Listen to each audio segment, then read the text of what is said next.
Why, hello, my loves. Welcome back to Bauer Beauty. I am Jenny, your host and founder of Bauer Beauty Skincare, and I'm getting a phone call right now that I'm not going to answer.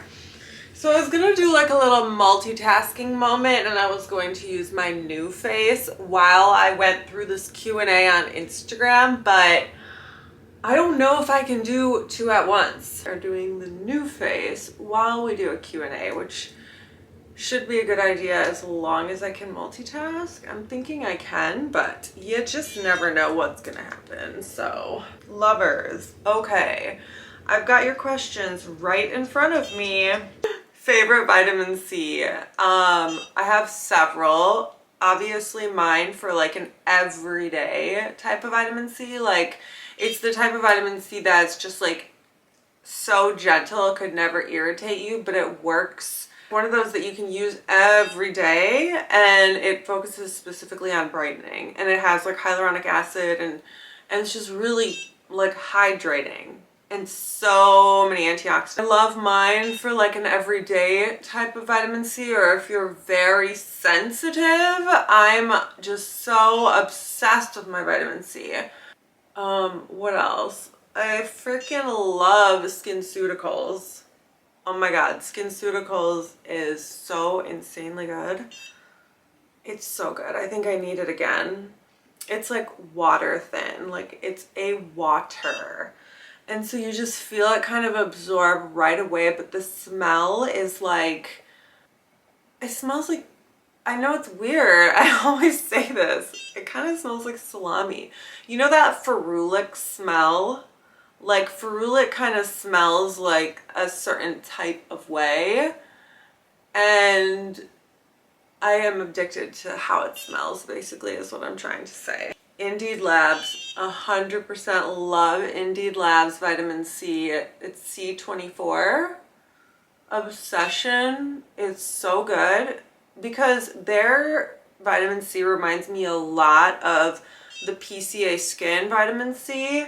Like, it's very similar. I've actually never tried a vitamin C like this. That's why it's interesting that they're similar. And they're both like this pasty, like orange kind of scented shit. I gotta smell it. Is it orange scented? Is it orange scented? There's no fucking way.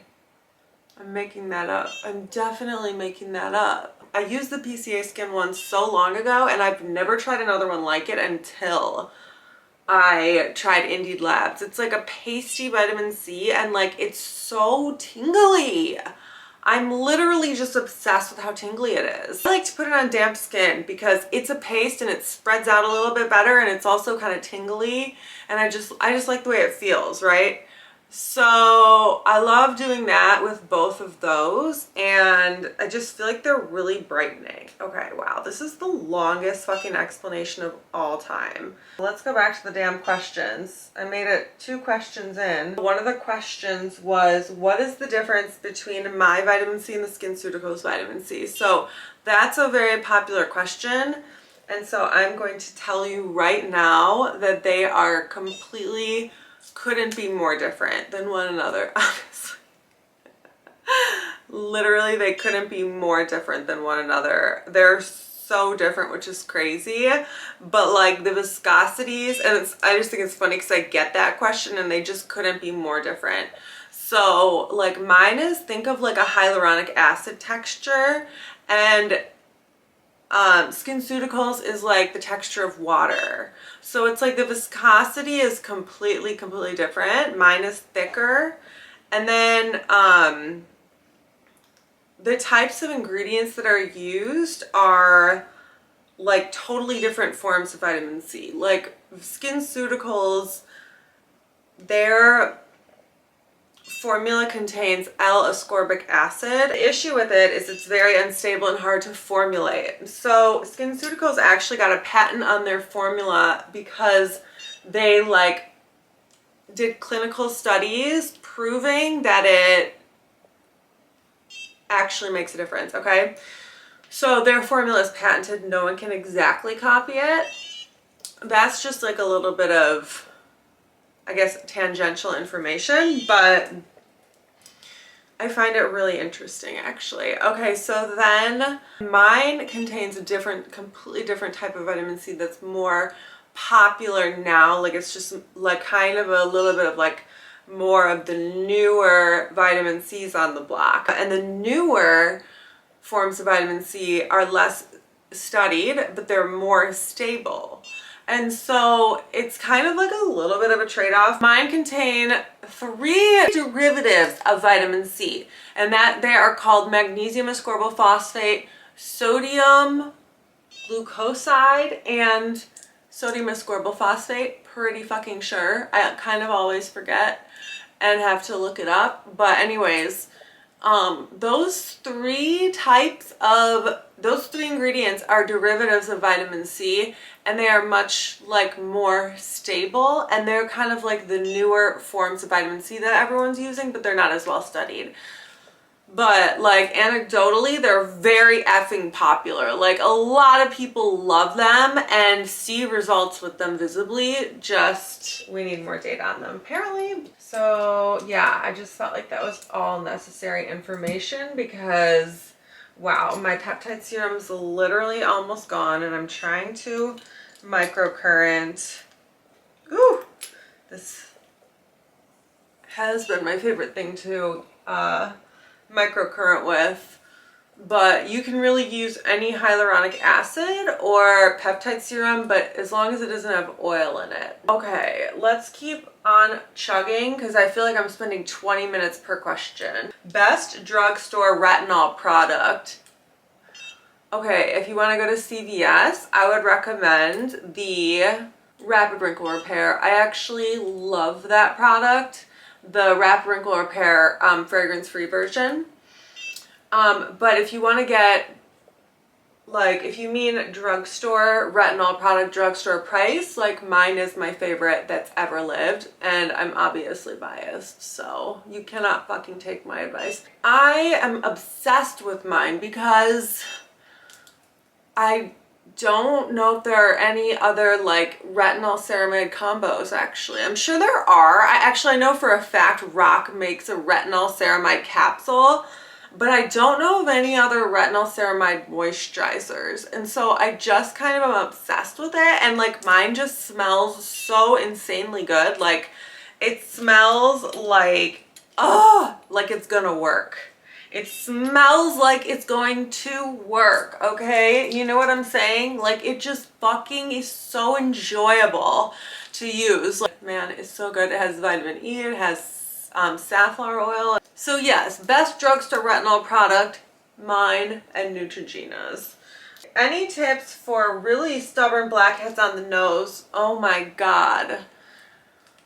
This is my least favorite question, I'm not gonna lie. It's my least favorite question because in my head, I kind of just feel like they're inevitable, but I don't know if that's like a limiting belief. Like I just feel like they're just always kind of inevitable because I can't, like in my head, I can't use salicylic acid on my face every day. And I think that's what it would require, to be honest. Like, I think that if you use it every day, maybe on your nose, you could get away with it. But like right here and right here, I just don't know. And so I don't have a good answer for you. I'm just going to be honest. I don't have a good answer for you. My BHA is amazing though. It's very fucking amazing and it's very pure. It's just water, salicylic acid, and alcohol denaturant. I feel like I have to follow that by saying alcohol denaturant makes me cringe when I say it. Like when I have to say that ingredient, I get so mad because I know it's okay, but I know the perception of it is that it's not okay. It's like, it seems like an ingredient that like you wouldn't want in your skincare, right? But I don't care. I just don't care. And do you know why I don't care? Because Dr. Dre says I shouldn't care. Okay, whatever the fuck Dr. Dre says to do, I do, okay? This is how I operate. So if she says alcohol is okay, I'm okay with it.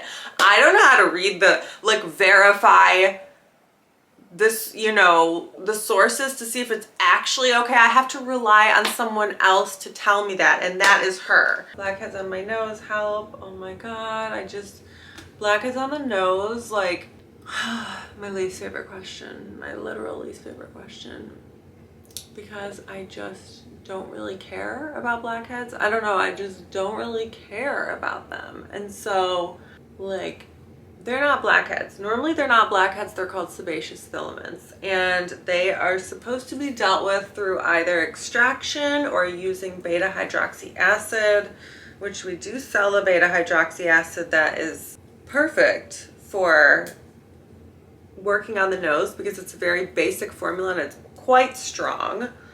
And so it is perfect for the nose area. However, using one of those every day, it's like I don't have experience with that. Like, is that what you're supposed to do? I feel like that would be a little irritating. And so I don't really like to do it every day. So I feel like there's just not really a great solution to blackheads on the nose. But I do love getting extractions, but like those don't last more than like a week or something. And your nose is like perfectly clean. I just don't know if there's a solution. Please let me know. My camera is overheating. Very, very, very sad day. Sad news because I am not even close to done. So have you tried the Innisfree sunscreen? No, I have not, but I guess I should probably try it. I haven't changed my products, but they're starting to pill. What does this mean? So if you're having a bad experience with a product pilling, try putting your products on while your skin is still damp. That's my opinion. I think it helps.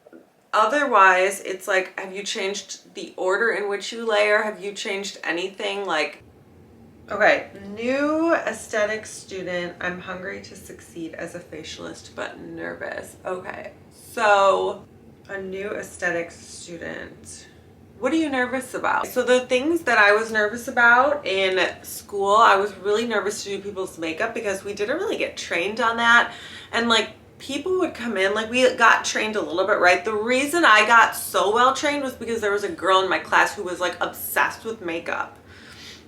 That's the main reason. Like they didn't teach us anything, right? I was scared to death because people come in for like events, like prom, homecoming, their wedding, and I'm like, you want me to do this? No, we're not gonna do this. I would get scared about that. What else would I be nervous about? I was not nervous, I was bored. I was actually just bored.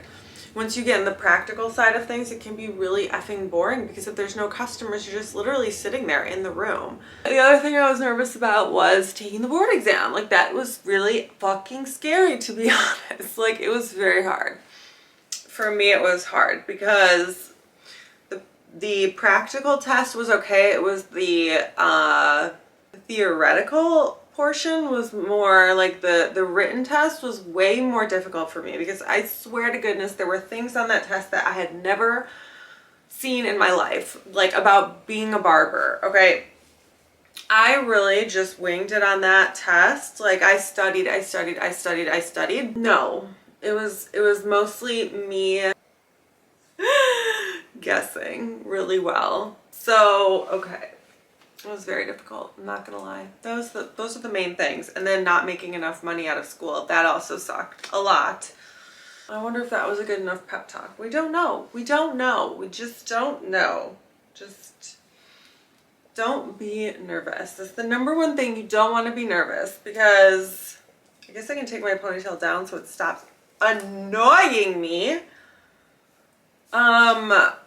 Like that's the number one thing you don't want to be though, is nervous because you want your clients to have confidence in you. You know what I mean? So we're having a hair moment. It's a hair moment. Like I just don't know what else to tell you.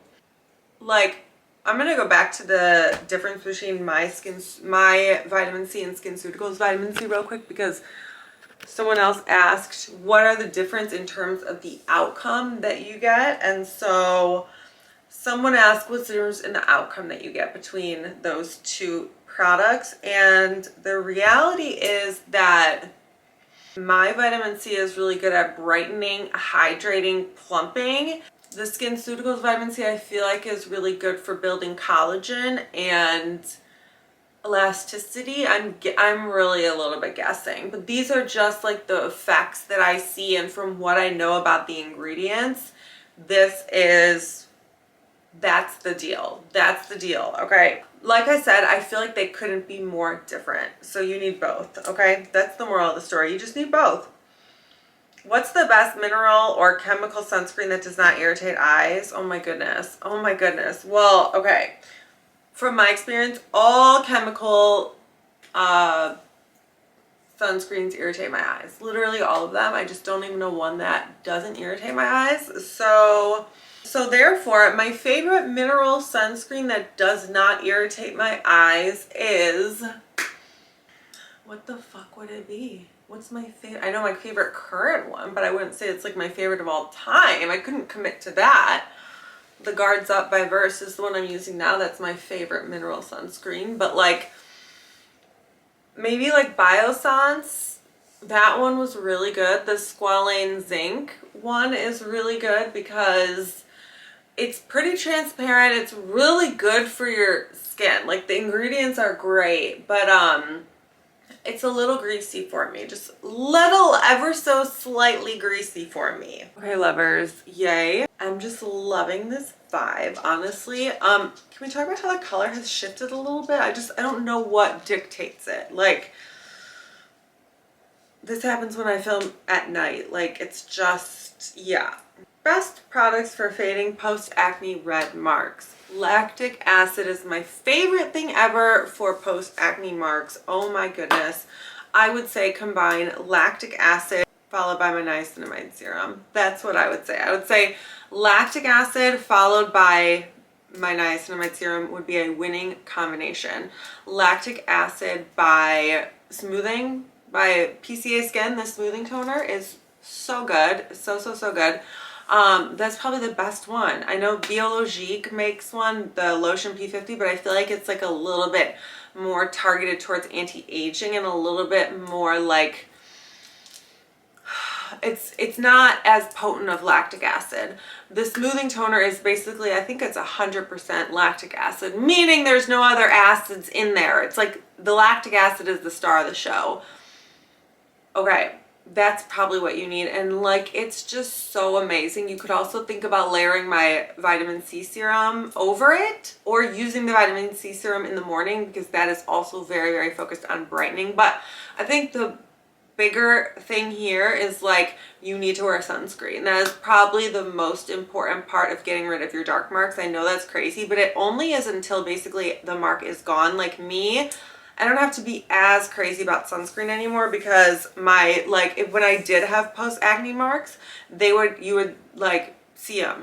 So I used to be obsessive about reapplying sunscreen like every 2 hours. Now I don't, and I maybe reapply like once a day. Like in the winter, 100%, in the summer, maybe twice, but I just, like, it feels so greasy on my face to keep reapplying, and now I don't have like a huge incentive because when I was getting peels and when I was trying to get rid of my scars, I would use sunscreen like religiously, but now I just don't really have any marks and I don't have a problem is what I'm saying.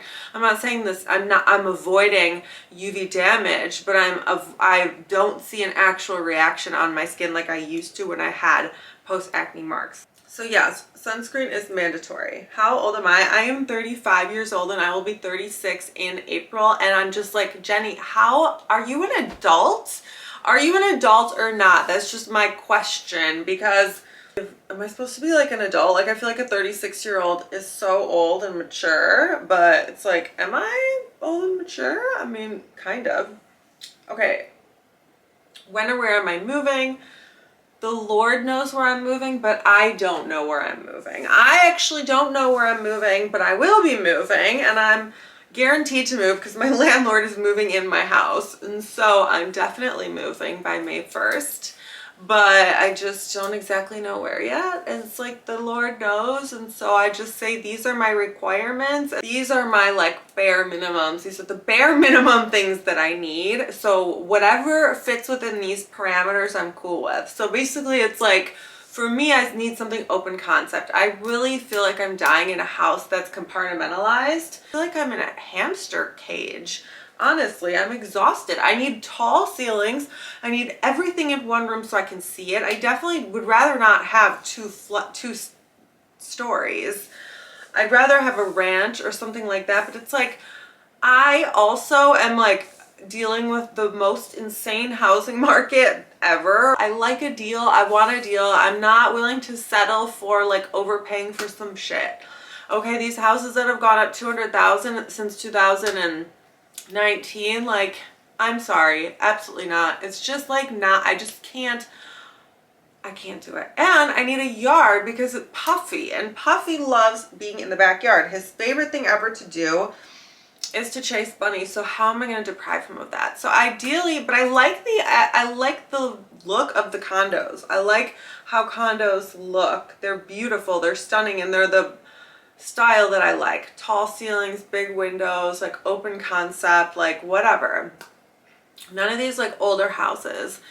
I don't have time to do construction. If I would have started this project a year ago, fine, but no, I don't have time to do construction. You know what I'm saying? You feel me? You feel me? So I just tell the universe, this is what I spent, this is what I want to spend, and this is what I need, and those things are the things that I told you with a backyard ideally. See, this is why we don't need to overanalyze. This is why we don't overanalyze, because I actually don't know the answer. Coming full circle, I don't know the answer. So anyways, but I decided, so I'm like, okay, I can go. I just said, you know what, let me just start looking out of state. So I started looking in 2 other cities, and I'm just like going with the flow, because if I find something that's like a better value and way more amazing, like I'm going to move. I know that there will be a like housing market. I don't want to say crash. I don't know if it would be a crash, but it will come down, and I don't want to be like buying at the top of the market. However, this housing market could crash in a year or 2 years, and you're making insane returns if you could do it right now. Like if you could buy a house right now and we can last another year without the market coming down, then you could probably make 100,000. Easy, easy, easy. If you do it the right way, easy. You barely would have to do anything. And I swear these houses are going up so exponentially right now. It's insane. So what I'm saying is I just don't have the savvy to do that though. I don't know when the market's going to crash. I can guess and make an educated guess. I think it might last another year. Do you see how like I can really drive this topic into the ground, and it's just not necessary for me to continue talking about this at this point? I just don't even know. So where am I moving? We don't know. Okay, can you use a BP benzoyl peroxide wash and a topical together? Is that too much? I would say that's too much. I would definitely say that's too much. Like, what are you trying to do? What are you trying to do with all of that? Are you trying to, like, are you dealing with cystic acne? Is it like that you're doing this every day? Are you very oily? How old are you? Like, there are a lot of factors that go into this. So it would depend on a lot of things. I would say generally, probably you're overdoing it, but I just don't 100% know. Have I tried Naturium products? I've tried Naturium products. I have tried the tranexamic acid, and I have tried the makeup melting cleansing gel oil, something like that. It's very good. It is very, very good.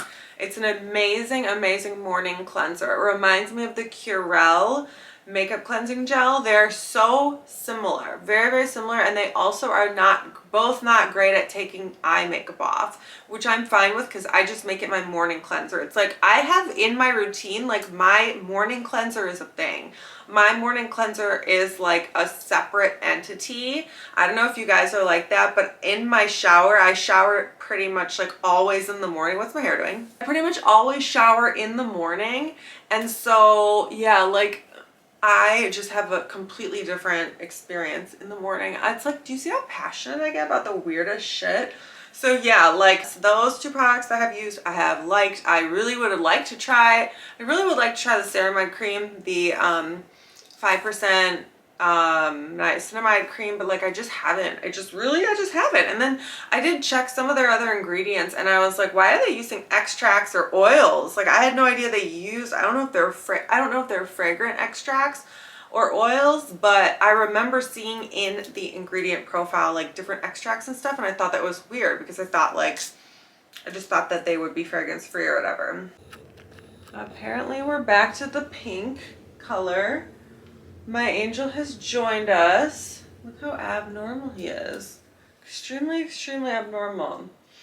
Okay, so one of you guys asked me this question in the comment section, and I'm going to answer it here because it's very good.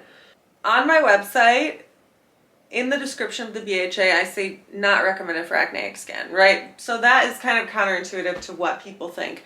But no, I absolutely do not recommend salicylic acid for acneic skin. No, not as a blanket statement. Hell to the no.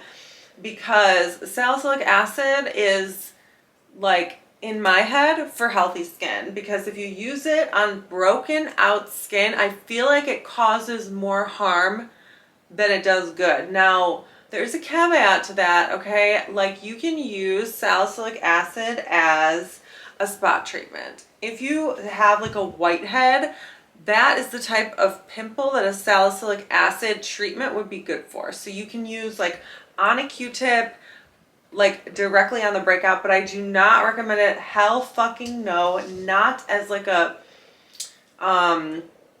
full toner all over the full face on a daily basis as like a treatment, like a gel or a toner or like a serum. Nothing. No leave-on salicylic products. No. I do not recommend it as a general rule of thumb, because it's actually not, it's not good for most skin types. It's very strong. It's a very strong irritating ingredient that irritates a good amount of people. And it's also indicated for like oily skin, and the majority of people are not oily.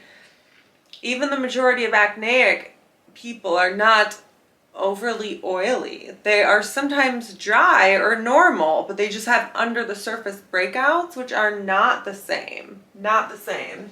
Here's the only way that you should be using the BHA if you have acne, as a spot treatment. That's it.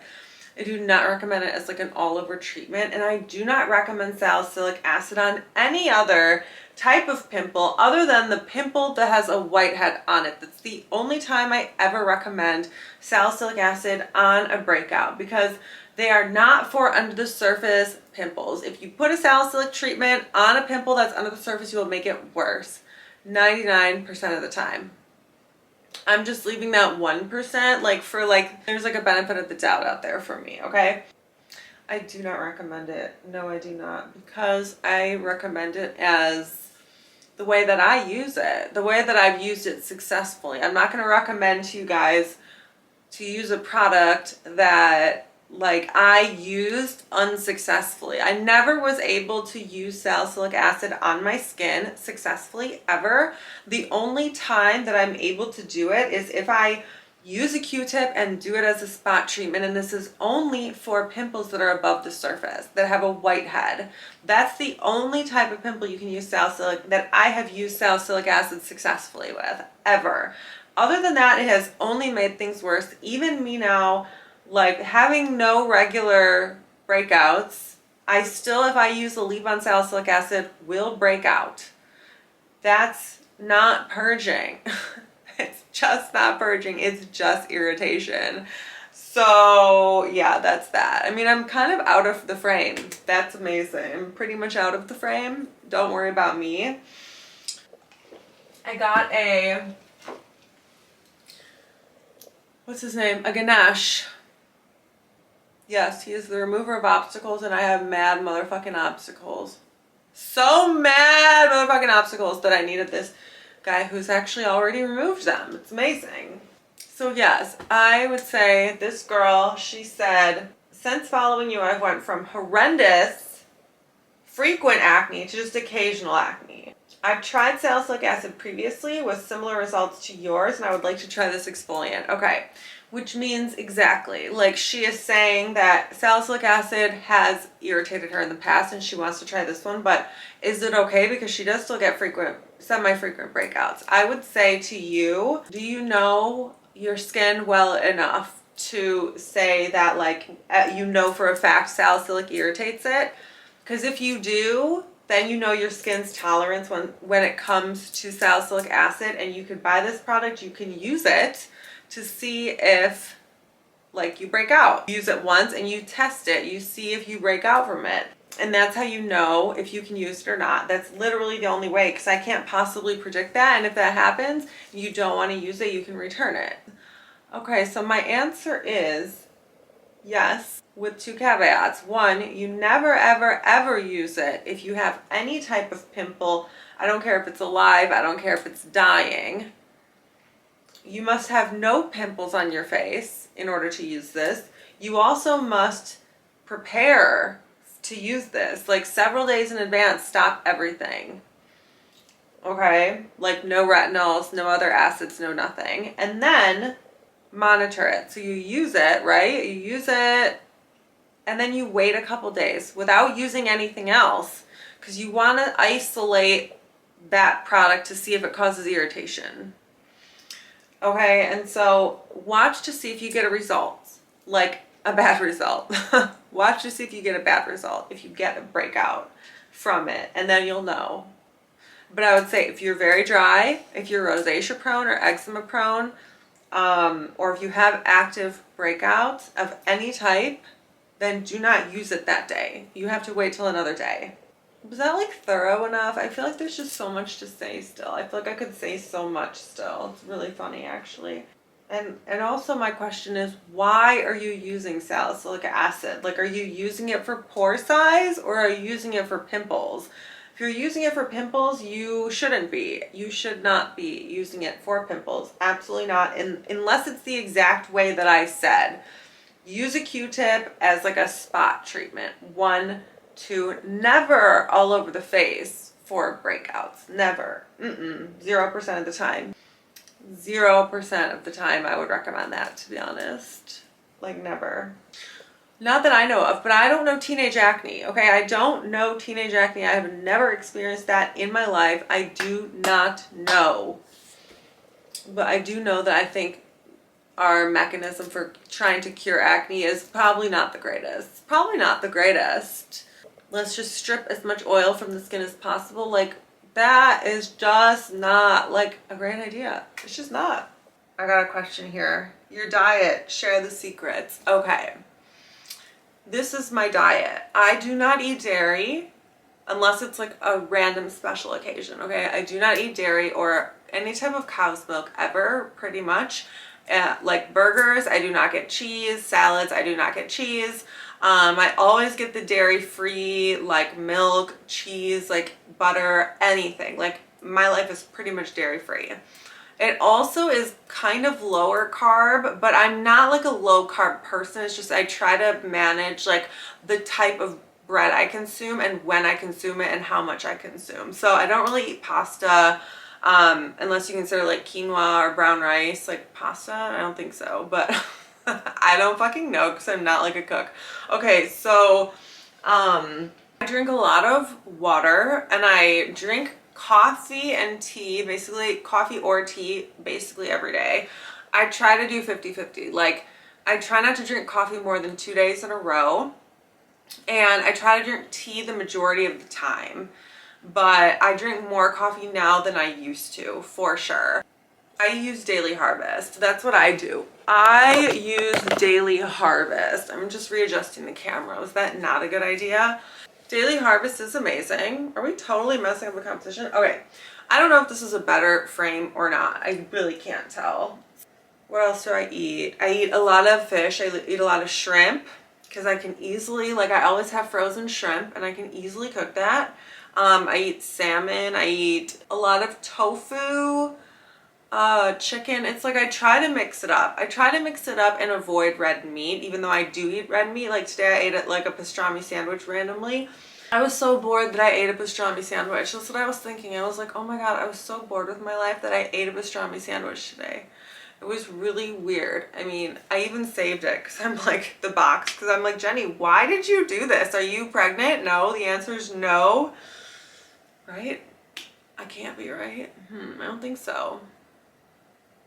It wasn't like a craving for a pastrami sandwich. It was like I wanted a sandwich all of a sudden. I had a strong conviction to get a sandwich. And so I just went to the market and like picked out the first sandwich that looked attractive to me. Honestly, it was a pastrami sandwich.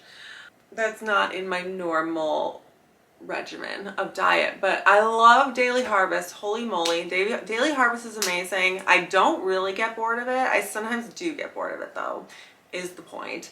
Sometimes I get bored of it and I just skip a week, and then like it's amazing though. I mean, I went months and months without getting bored. They have so many options. Their stuff is actually completely vegan, which I like because like then they're not using even like butter or anything in their meals or cheese or anything in their meals. And so like I just love it because it's very healthy, minimal ingredients, only like whole ingredients, like nothing crazy. And also I like adding like chicken or shrimp usually to every chicken, shrimp, or tofu to like every single one of their meals. And so that's kind of what I rotate between always, is chicken, shrimp, and tofu, because those are very easy. And salmon. Sometimes I'll make salmon or throw salmon in there, and then once in a while I have red meat as well, like a burger. And then I try to eat a lot of salad. Like I love eating salad. Love eating salad. I love those salad kits from like Whole Foods or Trader Joe's or Kroger or whatever. That's my diet. Oh, and I eat like dark chocolate or some form of dessert every single day. Like I am eating some sort of dessert every single day, and in the morning I have always the same thing. It's a protein shake. Always the same thing. It's one banana, a shitload of spinach, like probably 2 cups of spinach, 1 banana, and protein powder. And like I'll throw like flaxseed in there, coconut milk, wheatgrass sometimes, hemp seeds, bee pollen, like cacao nibs. Like I love my morning smoothies so much, but I do the same thing literally every day. Every day. I'm very like a creature of habit, but then I'm like, done. Like one day I'm just like, we're done. I'm never eating this again. Or I'll rotate. Like sometimes like I go in my oatmeal in the morning, like vibes, and for a while I was doing acai bowls, but that's like too much sugar. Like too much sugar first thing in the morning. I just realized you guys are going to continue to ask questions, and I'm going to miss some of these because I'm done with this video now. Maybe I'll make another one. Thanks for hanging out with me, and I will see you guys very soon.